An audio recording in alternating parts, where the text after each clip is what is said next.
Assalamualaikum warahmatullahi wabarakatuh.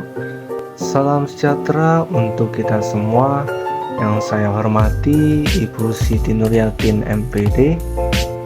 Perkenalkan, nama saya Feriawan Wahyu Duyanto dengan nomor NIM 21862610 dari Prodi BGSD 2021A.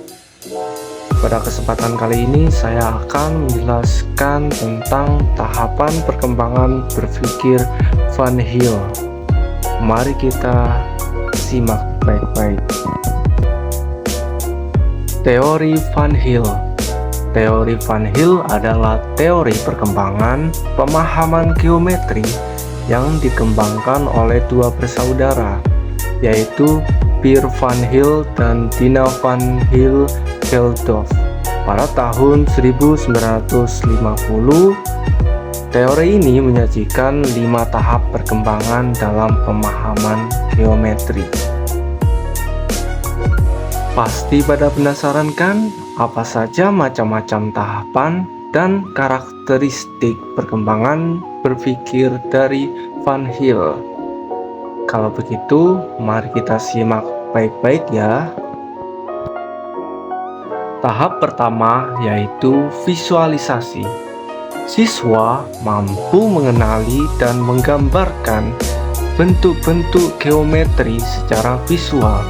Contohnya, siswa dapat mengidentifikasi persegi, segitiga, dan lingkaran berdasarkan penampakan fisiknya, tanpa memahami sifat-sifat atau hubungan antar bentuk tersebut.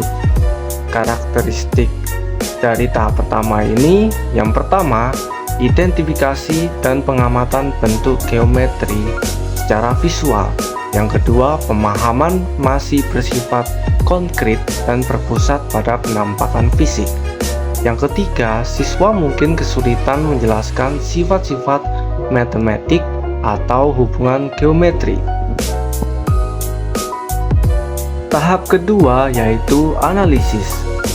Siswa mulai mengklasifikasikan objek berdasarkan atribut tertentu dan memahami perbandingan antara bentuk-bentuk.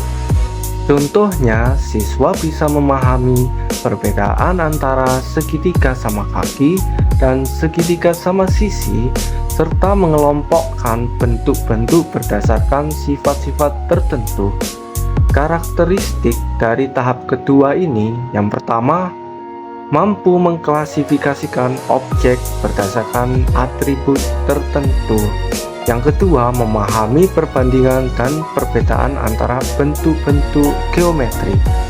Dan yang ketiga, pengembangan pemikiran klasifikasi dan pengelompokan bentuk. Tahap ketiga yaitu abstraksi. Pemahaman berpindah ke tingkat abstrak dan siswa dapat memahami properti-properti umum yang dimiliki oleh kategori bentuk geometri.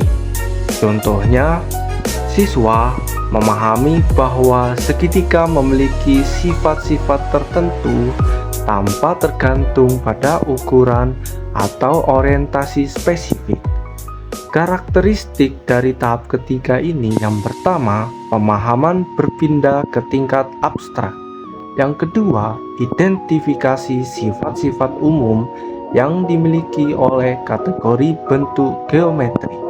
Dan yang ketiga, memahami konsep-konsep matematik dasar terkait dengan bentuk dan struktur geometri. Tahap keempat yaitu deduktif. Siswa menggunakan pemikiran deduktif untuk merumuskan argumen dan mengembangkan pemahaman tentang hubungan antar bentuk. Contohnya, siswa dapat menyusun pembuktian untuk teorema geometri seperti teorema Pythagoras dengan mengkaitkan sifat-sifat segitiga. Karakteristik dari tahap keempat ini yaitu, yang pertama, pemikiran deduktif digunakan untuk merumuskan argumen dan pembuktian. Yang kedua, siswa mampu menyusun pembuktian untuk teorema geometri. Dan yang ketiga, kaitan properti-properti dengan konsep matematik lebih kompleks. Tahap kelima yaitu rigorous deductive. Tahap tertinggi di mana siswa memiliki pemahaman yang sangat mendalam dan mampu melakukan pembuktian secara formal. Contohnya, siswa dapat mengembangkan teorema-teorema kompleks dalam geometri atau merumuskan argumen matematik yang rumit terkait bentuk-bentuk geometri tertentu dengan tingkat keakuratan dan ketelitian yang tinggi. Karakteristik dari tahap kelima ini, yang pertama, pemahaman yang sangat mendalam dan formal. Yang kedua, kemampuan untuk melakukan pembuktian secara formal dan abstrak. Dan yang ketiga, mampu merumuskan dan memahami teorema-teorema kompleks dalam konteks geometri.